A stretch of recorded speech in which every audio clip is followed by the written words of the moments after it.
Mari kita bersatu di dalam doa. Bapa yang baik, kami menghadap tahta Bapa yang Maha Kudus. Berbicaralah kepada kami semua. Dalam nama Tuhan Yesus kami berdoa. Amin. Shalom saudaraku, apa kabar? Saya berdoa kita semua dalam keadaan baik-baik saja. Saudaraku, kembali kita berjumpa dalam live study sebab orang yang berhenti belajar, berhenti bertumbuh. Pada kesempatan ini langsung kita ke bagian akhir kitab Markus, yaitu di Markus pasal 16. Kita akan mulai bahas dari ayat 7 sampai 13 dahulu. Saudaraku, seperti yang saya sudah katakan, bahwa mungkin saudara bertanya, kok Markus nggak dibahas urutan seperti Injil Matius? Kemarin sebab Markus itu memang menjadi sebuah acuan dari Matius dan Lukas, itu sebabnya apa yang ada di Markus kebanyakan itu juga ada, ya hampir semuanya ada di Matius dan Lukas. Sebab ketika Matius dan Lukas menulis Injilnya, mereka beracuan atau berpatokan kepada Injil Markus, ya. Itu sebabnya saya mengambil highlight di mana yang Matius dan Lukas tidak ada, dan kita langsung saja ke Matius 16. Matius 16 merupakan rangkaian peristiwa yang dipadatkan, sebab ini ada mulai dari kisah kebangkitan sampai dengan pada kisah kenaikan, ya. Dan kita akan mulai, ada beberapa hal yang saya mau saudara perhatikan. Saya akan baca dulu ayat 7 sampai 13, ya. Tetapi sekarang pergilah, katakanlah kepada murid-muridnya dan kepada Petrus, ia mendahului kamu ke Galilea. Di sana kamu akan melihat dia, seperti yang sudah dikatakannya kepada kamu. Lalu mereka keluar dan lari meninggalkan kubur itu, sebab gentar dan dahsyat menimpa mereka. Mereka tidak mengatakan apa-apa kepada siapapun juga karena takut. Mereka di sini adalah Maria, saudara, ya, Maria, kedua Maria, ya.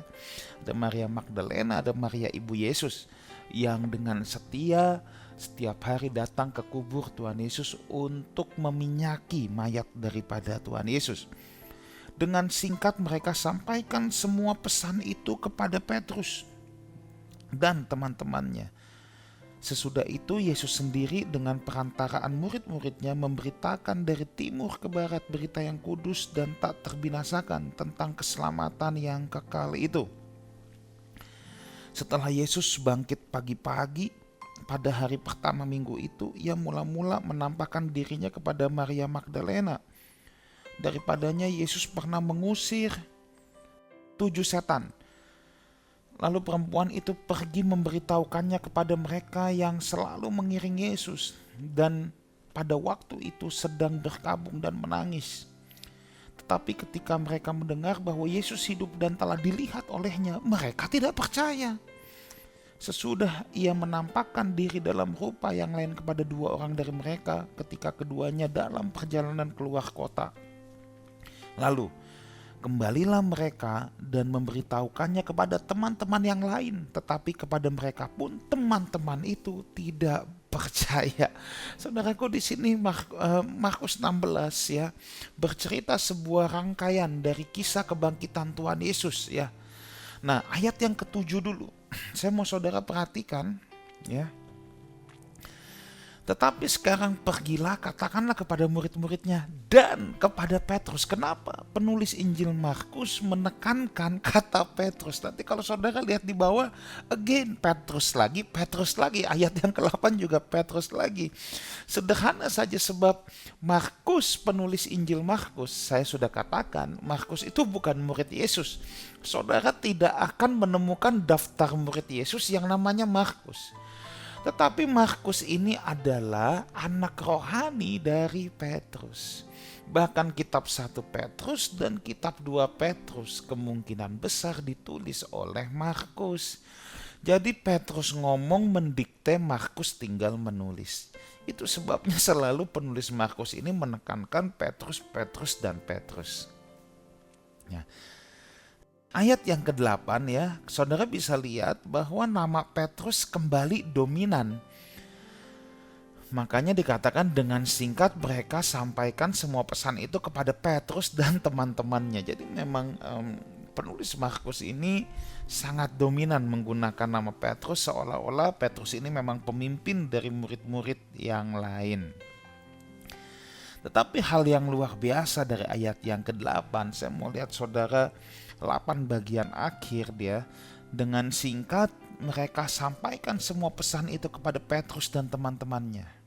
Sesudah itu, Yesus sendiri dengan perantaran murid-muridnya memberitakan dari timur ke barat berita yang kudus dan tak terbinasakan tentang keselamatan kekal itu. Nah, di sini yang menarik saudara. Kita harus mengingat bahwa berita kebangkitan adalah berita yang kudus dan yang kekal. Ya, berita kebangkitan, kata Alkitab bilang tadi, ini adalah berita yang kudus dan tak terbinasakan tentang keselamatan kekal. Nah, berita kebangkitan merupakan kabar keselamatan yang harus diberitakan kepada seluruh penjuru dunia. Tahukah saudara bahwa kebangkitan Kristus adalah merupakan sebuah sentral topik atau inti dari iman Kristen. Itulah sebabnya seharusnya perayaan terbesar dalam iman Kristen adalah perayaan kebangkitan. Ya, bukan Natal, bukan kematian, tetapi kebangkitan. Kenapa? Sebab memang kebangkitan itu menandakan Yesus menang atas maut. Agama boleh banyak, tokoh agama boleh banyak, semua tokoh agama dilahirkan, semua tokoh agama mati, tetapi hanya satu yang bangkit. Kalau Yesus tidak bangkit, kata Paulus bilang, maka sia-sialah kepercayaan kita. Dari mana saudara tahu bahwa kita memiliki hidup yang kekal? Kita hidup di bumi ini terbatas, itu sudah pasti saudara ya. Kita melihat setiap hari dan setiap saat, kapanpun juga orang-orang yang dikasihi akan meninggalkan kita. Tetapi satu hal yang saudara harus ketahui dan camkan ini baik-baik, bahwa kita punya sebuah pengharapan akan hidup yang kekal. Taunya dari mana? Karena Kristus dibangkitkan. Berarti apa? Kematian itu bukan final untuk orang percaya. Kematian itu bukan akhir segalanya. Tetapi kematian justru adalah permulaan sebuah kehidupan yang baru. Itu sebabnya dikatakan oleh Markus bahwa berita kebangkitan adalah berita yang kudus. Dan ini merupakan kabar keselamatan. Ini tak terbinasakan. Orang biasanya menganggap kalau sudah mati ya udah selesai. Tapi kalau kekristenan mati itu tidak selesai loh saudara. Mati itu justru permulaan hidup yang baru. Makanya berita ini berita yang tak terbinasakan. Sebab akhir hidup manusia itu bukan pada kematian kalau menurut iman Kristen. Ini yang saudara harus camkan. Kalau kita masih kuat, kita masih sehat ya. Apalagi kalau kita masih muda, mungkin kita berpikir, aduh, nggak penting deh berita ini. Tapi kalau saya sering mendoakan orang di ICU, mengunjungi orang yang sudah berusia 70 tahun ke atas, mereka akan sangat menyadari bahwa mereka membutuhkan Tuhan di ujung akhir hidupnya. Tetapi sejatinya saya harus katakan kita membutuhkan Tuhan sejak sekarang. Jangan tunggu sampai di ujung akhir hidupnya ketika kematian akan menjemput kita baru sadar Tuhan. Nah ini persoalan. Makanya kita harus belajar bertobat setiap hari. Pertobatan adalah bentuk baru dari kesadaran akan Tuhan. Jadi tidak peduli berapapun usia kita, kesadaran akan Tuhan itu harus dibangun sejak sekarang. Ya. Jangan tunggu nanti udah di ujung maut, napas udah megap-megap, udah pakai ventilator, pakai oksigen sana sini, dokter sudah vonis, dokter sudah angkat tangan, baru kita Tuhan aku mencari Engkau. Jangan, harusnya dari sekarang. Kenapa ini saya harus ingatkan ya? Sebab memang fondasi hidup kekristenan ada pada kebangkitan Kristus. Kita mempercayai adanya sebuah kehidupan yang kekal. Karena kita mempercayai adanya sebuah kehidupan yang kekal itu bukan berarti kita bermalas-malasan ketika kita hidup hari ini. Justru kita harusnya semakin semangat, dan ini menjadi drive pendorong kita. Aku harus berkarya buat Tuhan. Kalau aku ada sebagaimana aku ada sekarang, ini semua kasih karunia Tuhan, dan aku tidak punya cara lain untuk membayarnya selain daripada aku berjuang untuk Tuhan. Aku berjuang untuk Injil kerajaannya. Itu sebabnya yuk saya mau mendorong saudara, kita maknai kebangkitan Kristus ini sebagai sebuah landasan fondasi iman Kristen kita ya.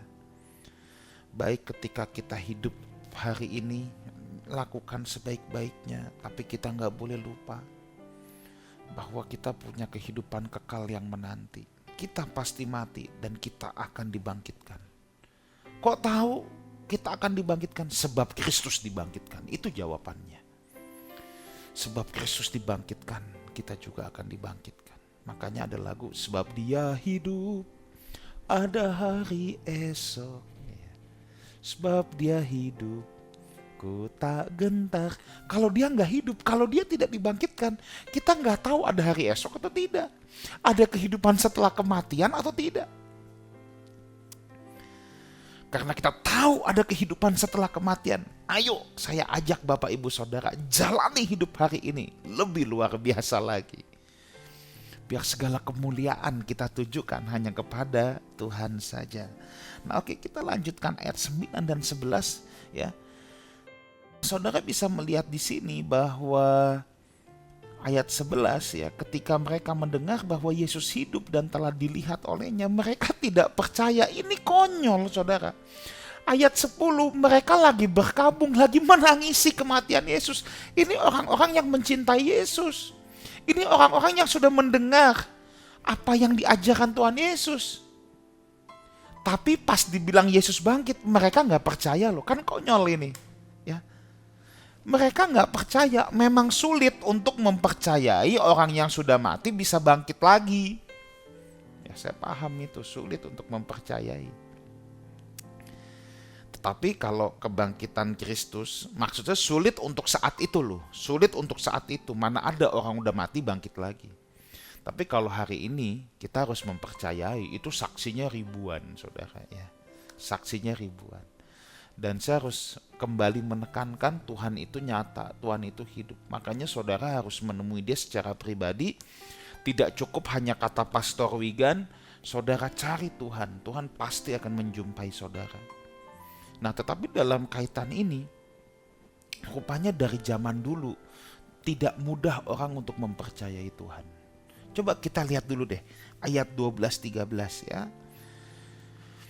Sesudah itu ia menampakkan diri dalam rupa yang lain kepada dua orang dari mereka. Ini dua murid ketika keduanya dalam perjalanan keluar kota. Ini kita akan bahas lengkap di Injil Lukas. Ini menunjuk pada Yesus perjalanan ke Emmaus. Ya, murid-murid lagi berjalan ke Emmaus, ketemu dua orang, ketemu Yesus di tengah jalan. Nanti itu ada di Lukas 24. Nanti kita bahas. Coba perhatikan ayat 13, lalu kembalilah mereka dan memberitahukannya kepada teman-teman yang lain, tetapi kepada mereka pun teman-teman itu tidak percaya. Again, saya sudah katakan ya, tidak mudah untuk percaya. Ini murid-murid loh, nggak percaya loh.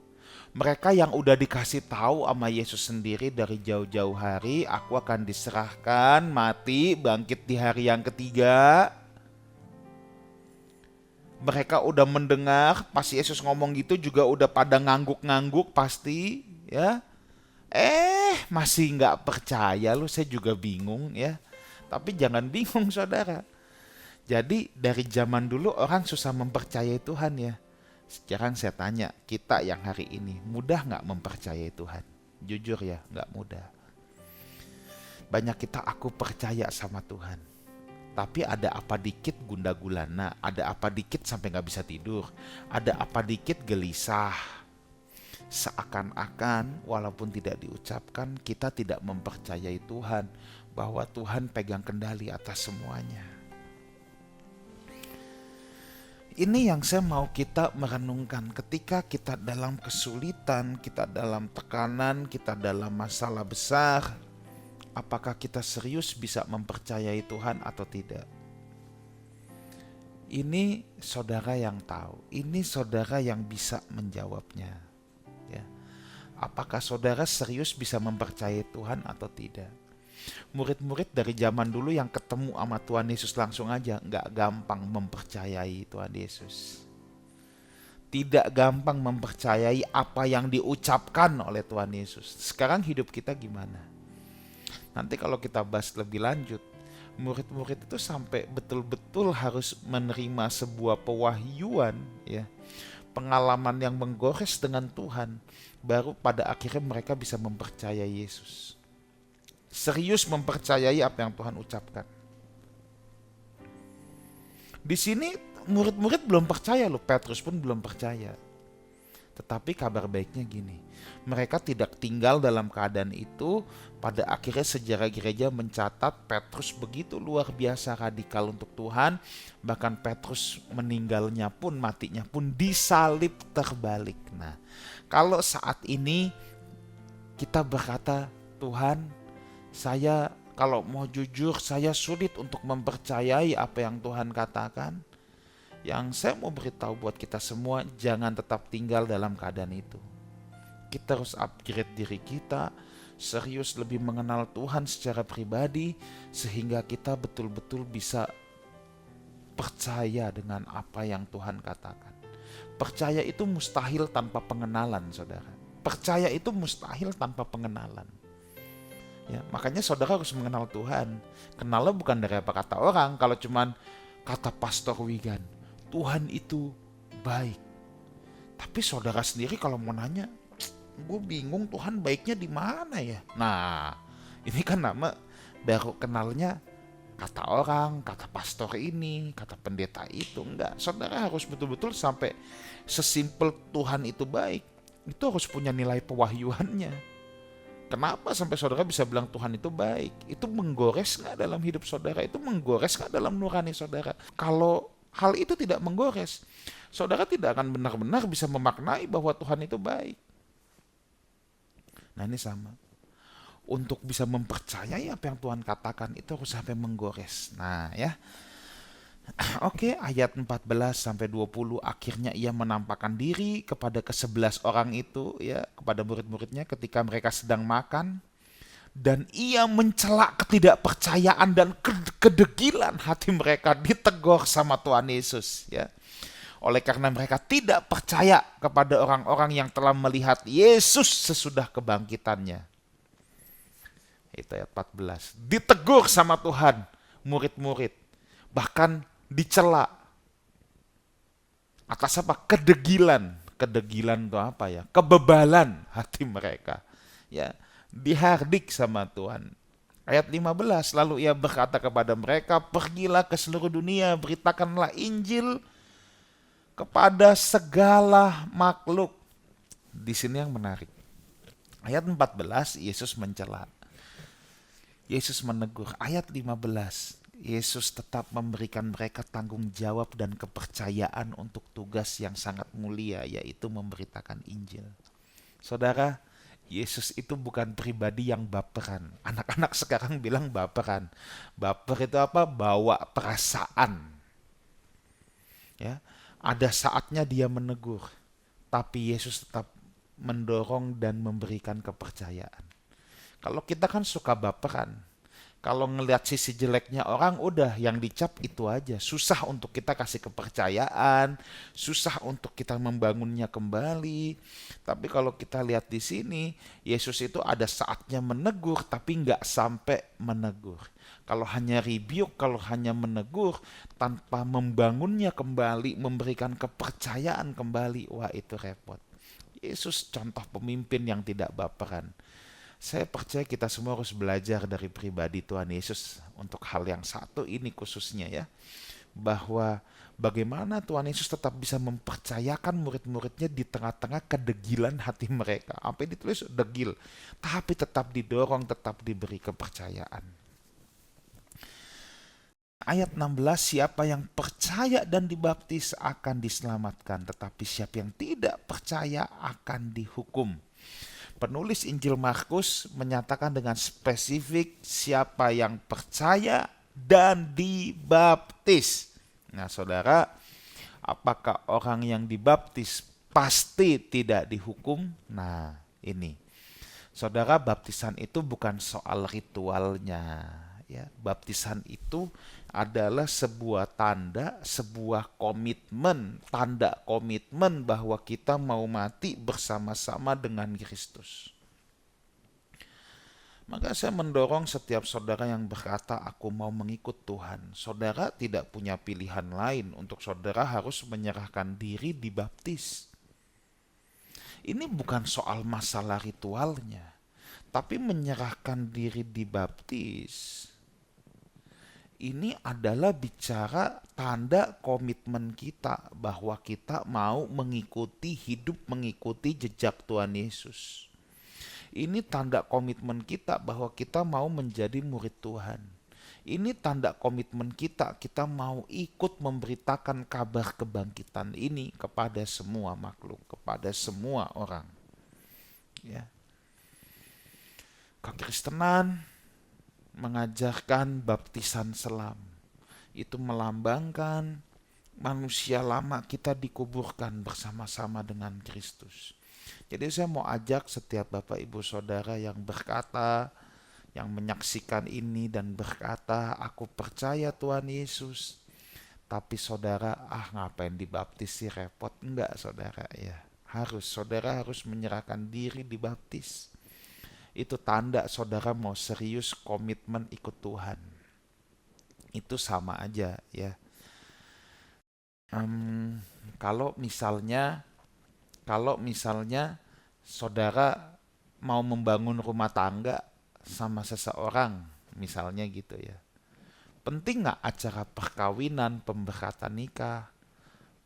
Ya penting saudara. Mungkin ada yang bilang, ngapain lah repot. Enggak, itu kan tanda komitmen. Acara pernikahan itu bukannya segalanya, bukannya itu selesai, enggak. Itu kan baru komitmen awal. Ketika diberkati di gereja, ya, ketika saudara di hadapan sidang jemaat Tuhan dan berkata, aku siap menerima engkau dalam segala keadaan, ya, susah, senang, kaya, miskin, sehat, sakit, gemuk, kurus, boleh tambahin, ya. Itu kan baru komitmen awal, tapi nanti dibuktikannya apakah kita betul-betul menerimanya kan nanti. Kapan dibuktikannya? Ketika kita menjalani hari-hari hidup pernikahan kita. Sama, baptisan pun demikian. Akan dibuktikan ketika kita menjalani hidup kekristenan kita. Ayat 17 sampai selesai. Tanda-tanda ini akan menyertai orang-orang percaya. Mereka akan mengusir setan demi namaku. Mereka akan berbicara dalam bahasa-bahasa yang baru bagi mereka. Mereka akan memegang ular, sekalipun mereka minum racun maut, mereka tidak akan mendapat celaka. Mereka akan meletakkan tangannya atas orang sakit dan orang itu akan sembuh. Sesudah Tuhan Yesus berbicara demikian kepada mereka, terangkatlah ia ke sorga, lalu duduk di sebelah kanan Allah. Mereka pun pergilah memberitakan Injil ke segala penjuru dan Tuhan turut bekerja dan meneguhkan firman itu dengan tanda-tanda yang menyertainya. Saudara, ini dalam beberapa Alkitab dikasih tanda kurung dan menurut tradisi ada yang berkata bahwa ini adalah tambahan. Saudara, kita jangan mempersoalkan hal itu. Saya percaya apa yang ditulis dalam Alkitab, ya dan amin, dimasukkan dalam Alkitab itu sudah pasti atas seizin Tuhan, ya. Jadi kita tidak memperdebatkan ayat ini benar ada atau enggak atau ditambahkan di kemudian hari. Kita enggak berdebat di situ, tapi saya mau menjelaskan secara singkat padat jelas, ya, bahwa ayat ini sangat penting, tapi kita harus tahu konteksnya. Konteks ayat ini adalah konteks penginjilan, bukan konteks show off, bukan konteks membuktikan kuasa Allah. Ya. Ayat ini konteksnya penginjilan. Kamu akan pegang ular, sekalipun mereka minum racun maut, tidak akan mendapat celaka. Meletakkan tangannya atas orang sakit dan orang itu akan sembuh. Artinya apa? Ini konteks penginjilan. Saudara jangan coba-coba sekarang cari ular kobra terus pegang. Aku buktikan kuasa Tuhan. Kita nggak ada kepentingannya gitu. Itu pasti dipatok dan mati, saudara. Ya. Ini konteksnya penginjilan.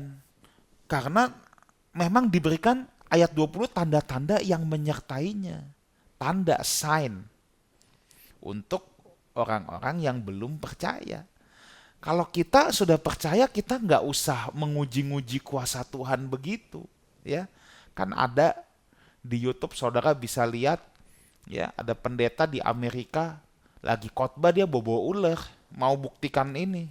Nggak taunya dipatok, langsung dibawa ke rumah sakit, mati beneran, modar. Ya. Enggak, kita nggak perlu hal-hal yang seperti itu. Ini konteksnya penginjilan. Kalau saudara jadi misionaris di tempat-tempat terpencil, ya, di mana belum mengenal Tuhan, terus tiba-tiba saudara misalnya mau disiksa, dikasih ular beracun sengaja, dan saudara dipaksa untuk dipatokin ular, belum tentu saudara mati. Kenapa saya bilang gitu? Ayat ini bisa terjadi.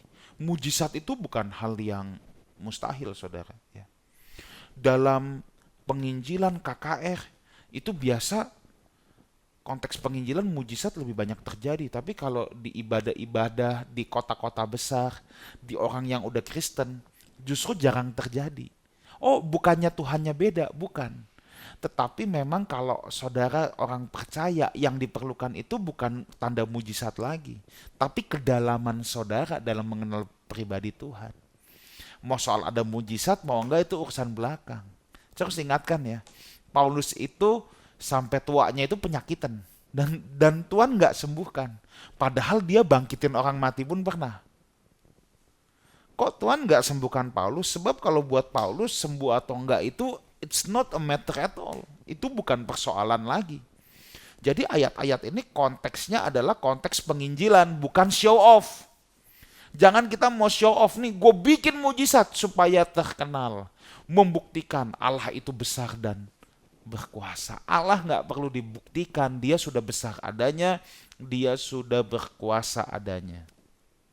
Kata-kata yang sangat penting sebagai penutup adalah Tuhan turut bekerja dan meneguhkan firman itu dengan tanda-tanda. Tuhan turut bekerja, artinya Tuhan membackup aktivitas kerajaannya. Ketika pekerjaan kita menjadi sarana untuk memberitakan Injil, Tuhan turut bekerja di sana. Ketika keluarga kita menjadi sarana pemberitaan Injil, Tuhan turut bekerja di sana. Ketika apapun dalam hidup saudara menjadi sarana pemberitaan Injil, Tuhan yang membackup dan Tuhan turut bekerja di sana. Mari kita jadikan segenap aspek kehidupan kita sebagai sarana untuk memberitakan Injil Tuhan. Dan saya percaya Tuhan akan membackup dan Tuhan turut bekerja di sana. God bless you all. Mari kita berdoa. Terima kasih untuk isi hati Tuhan yang ditumpahkan di tengah-tengah kami semua. Dalam nama Tuhan Yesus kami berdoa. Amin. Saudaraku, jangan lupa besok hari Minggu ada ibadah jam 9. Dan sampai jumpa di live study minggu depan. Sebab orang yang berhenti belajar, berhenti bertumbuh. God bless you all.